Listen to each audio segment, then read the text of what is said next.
life is this. Tu veux me faire que consommer de l'essence, toi. Ça va à la fin. Je fais ma vidéo là.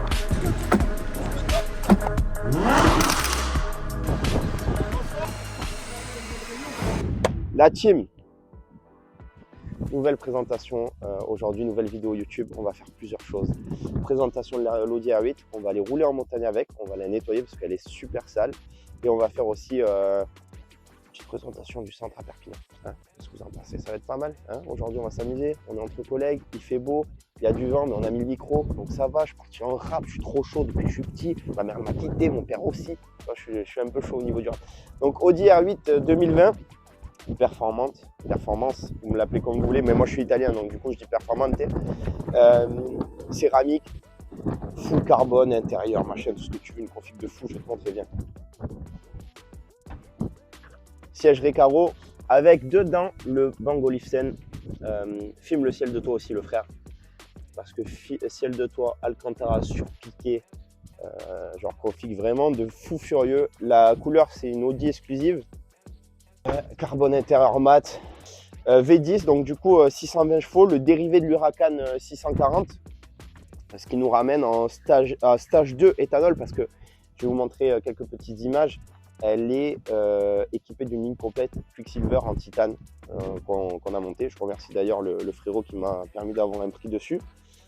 L'intérieur aussi du capot en carbone, je vais vous le montrer, c'est sympa. Franchement, c'est une voiture exceptionnelle. Ça va super bien. V10 Atmo, j'adore. Ça fait un bruit de fou, les frères. Je vous jure, on va aller rouler en montagne, ça va être un truc de dingue. Voilà, on va pas s'éterniser là-dessus. Hein. On va laver le bébé, vous connaissez, hein. Hein, tu connais, hein. Oh, au revoir. Si tu la laves pas comme ça, elle se nettoie pas finalement.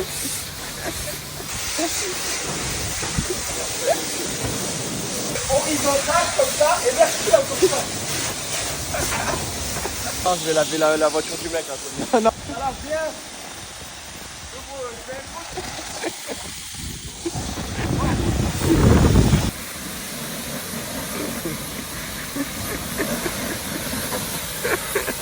Faut t'aider en dessous même, hein, merde.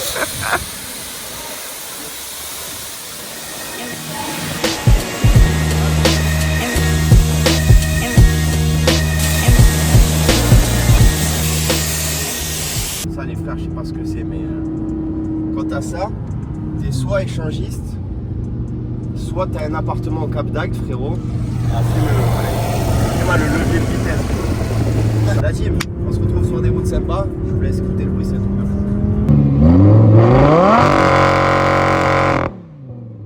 La team, on nous a placé un petit micro derrière le V10 pour écouter le bruit. Vous allez voir, c'est ouf.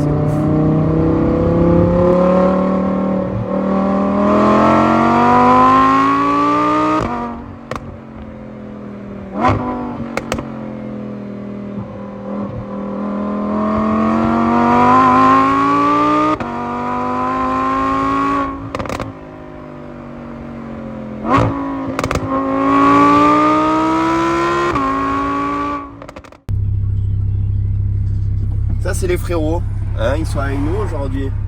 Un petit peu d'escalade, un petit peu de montagne.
malade. Franchement, c'est putain d'efficace. Bon, après, encore eux, c'est l'entrée de gamme d'une supercar. Bon, en performance, c'est plus trop l'entrée de gamme parce qu'on est vraiment sur les specs d'une Huracan Evo sur plein d'éléments. Mais franchement, c'est abusé. Oh, le gauche-droite là. Ah, Cad, il fait le bois avec sa C63 là, le frérot. Je crois que nous en 4 ça glisse pas. Ah, ça va.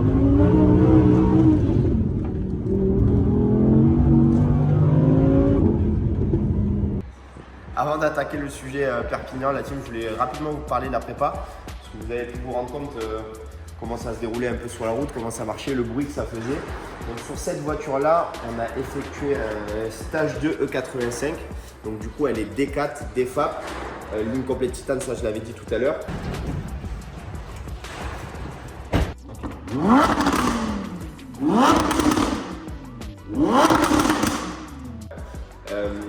On a deux filtres KN dedans et on a fait un stage 3 de boîte. On a quelqu'un qui est vraiment spécialisé sur les V10 Atmo. On vous fera plusieurs vidéos avec lui. D'ailleurs, je le remercie, je peux le citer parce que je m'en fous. C'est Dimitri Ménian, c'est un très très bon ami à moi. Et franchement, chapeau pour le travail de développement qu'il fait tous les jours. C'est notre ingénieur principal et franchement, on est super content de l'avoir avec nous. C'est quelqu'un d'incroyable et je pense qu'on sera amené à faire des vidéos ensemble sur ces voitures parce qu'il va préparer un projet de fou. Il va passer sa Lambo en biturbo, il l'avait déjà fait, mais là ça va être je pense, incroyable. Donc suivez l'aventure parce que je pense qu'on va élever doucement le niveau petit à petit et je pense que ça va être cool. Voilà pour la prépa. On arrive sur la fin de la vidéo, ça m'a fait super plaisir de tourner ça avec vous et je pense qu'on va vraiment continuer là-dessus. Je vous laisse sur des images du centre Horsepower de Perpignan. Comme ça, on va aussi faire du format YouTube là-dessus. Je pense que c'est intéressant de montrer comment on développe un business et d'ailleurs d'avoir vos avis quand vous en avez des constructifs. Et voilà, on sera amené encore à faire des vidéos, je pense, sur d'autres voitures toujours plus intéressantes. Merci, n'hésitez pas à nous suivre, ça nous donne beaucoup de force et surtout ça nous motive à faire d'autres vidéos comme ça. Et on se voit bientôt pour une nouvelle vidéo. Thanks!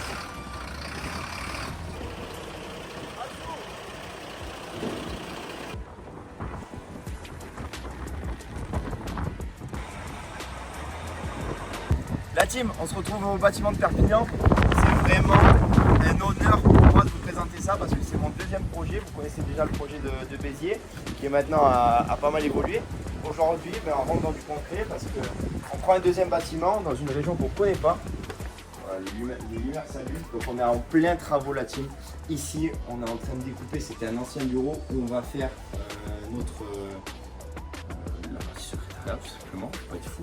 Ici, une partie salle d'attente, donc le bâtiment est énorme, on a 500 mètres carrés, il y a des trucs partout, il y a un peu de travaux à faire, mais il est tout neuf, le bâtiment il a 3 ans. Ici, des toilettes, comme les restaurants, magnifique, hein. Pareil, il manque un peu de peinture avec une petite douche, si jamais le mec il fait un stage 2, il se chie dessus, il peut se laver le cul. Ici, une petite salle de repos pour moi et les collègues, parce que c'est bien de manger aussi. Je vais vous montrer là-bas. Là-bas, on a une autre entrée. Une autre entrée. Ne me demandez pas pourquoi. On ne sait pas ce qu'on va faire encore. Tu vois. On va réfléchir. Peut-être qu'on fera aussi une autre activité, du covering, du PPF, de la géométrie. Enfin, je sais pas, on va faire un truc de fou ici. Je le sens vraiment bien ce bâtiment. À l'étage, on vous fera une vidéo, mais pas aujourd'hui. Ici, qu'est-ce qu'on a? Une autre douche. Parce que le mec qui fait les stages 2, il se chie là-bas dessus. Ici, c'est pour les stages 3, directement juste là. Et ici, qu'est-ce qu'on a? On a le local. Là, c'est là où tout va se passer. Ici, pour vous expliquer, filme un peu, fais-leur un truc 360 pour qu'ils comprennent. Ici, on a à peu près 250 mètres carrés sur la partie locale. Donc, on a le banc de puissance qui va être là. Partie atelier ici, donc montage de pièces. On a un banc tout neuf. On va mettre en place un établi pour le mécano qui sera là. Ici, on va avoir le banc de puissance qui est là. Donc, le Rotronic 4x4 synchro qui va être ici. Enterré évidemment. Là on a pris la société pour qu'il nous l'enterre. Avant la fin du mois, il faut qu'il soit enterré. Et ici on va séparer, alors il faut essayer de visualiser un peu ce que je veux faire. Ici on va séparer le banc de puissance et l'autre cellule sera dédiée à du covering, etc. Au sol on va poser des dalles jaunes et noires, à la couleur de la société. Et tout ce pan de mur, ça va être du tag avec des voitures, marqué Horsepower, etc. Voilà l'idée. Je vous montre pas le. Je leur montre parce qu'il fait froid quand même. C'est la clim, hein. Là, je vais vous faire le tour un peu du bâtiment. Vous allez voir que c'est en fait, il est énorme ce bâtiment. Tout est desservi en triphasé partout. On a des bornes partout pour le triphasé. Ici, vous avez l'allée où on va rentrer directement les voitures avec l'entrée du local pour accéder soit aux bandes de puissance, soit à la partie mécanique. Et derrière, on a une grosse partie pour stocker toutes nos voitures en cours de prépa ou en cours de mécanique. On voit quand même qu'on a pas mal de place utile. Donc ça, c'est plutôt pas mal pour nous. Je vais te montrer aussi ce qu'on a. Moi, je pense que c'est intéressant. Peut-être vous me dites en commentaire si je vous fais de temps en temps des vlogs pour ouvrir une société de reprogrammation. Si ça vous intéresse, comment moi je m'y prends. Comment vous, peut-être, vous allez avoir des idées pour moi. Donc ça peut être super intéressant de partager ça dans les commentaires, me donner des idées de développement, etc. Et si vous avez des questions, si vous voulez ouvrir un centre, pourquoi pas vous aider en fait à développer le truc, ça peut être pas mal. Je vais vous montrer déjà ce que j'ai acheté pour le centre. Donc vous savez, on est équipé du banc, on est équipé d'un pont. Les souffleries, c'est sommaire, on va les changer. On a acheté du coup un caisse V3 tout neuf. En fait, on a racheté le même matériel que Béziers, sauf qu'il nous en manque. Un caisse 3 tout neuf, un autotuner tout neuf. Donc ça, plutôt pour les voitures. Vous voyez comme je suis calme. Plutôt pour les voitures assez récentes et ça plutôt pour les anciennes. Après ça, il va nous servir aussi pour les protocoles moto, pour les protocoles camions. Il faut savoir que Caisse et Agentech sont très bien équipés sur ces extensions de protocoles là. Du coup, on va beaucoup se servir de ça. Après, on a fait quelques commandes aussi pour être à l'aise dans le local. Et il va évidemment y avoir beaucoup d'achats, beaucoup de mise en place comme un atelier, les points d'eau. On va faire aussi, on voit qu'il y a de la hauteur sous plafond énorme. On va faire aussi une mezzanine pour mettre toutes nos pièces directement en haut. Et j'espère que notre ami Valentin Antonio, ceux qui connaissent, va nous rejoindre aussi dans l'aventure pour faire sa partie covering. Et ça, c'est à lui d'en décider comme d'habitude. Moi, j'essaie de le prendre par la main et il ne veut pas le dire. C'est ce que je vous dis. Mais voilà, vous savez tout. Pas mal, non? On revient vite fait sur les secteurs d'activité. Du coup, le secteur d'activité principal qui va se passer à Perpignan, stage 1, 2 et 3, les conversions éthanol, les solutions anti-pollution, donc AdBlue, FAP, EGR et tout ce qui s'en suit. Et aussi la partie atelier qui va être là, où on va faire de la grosse mécanique, donc changement de moteur, courroie de distribution, embrayage et tout ce qui va avec. Ok, c'est bon? Je vous ai tout dit? Vous me laissez tranquille? Allez, salut.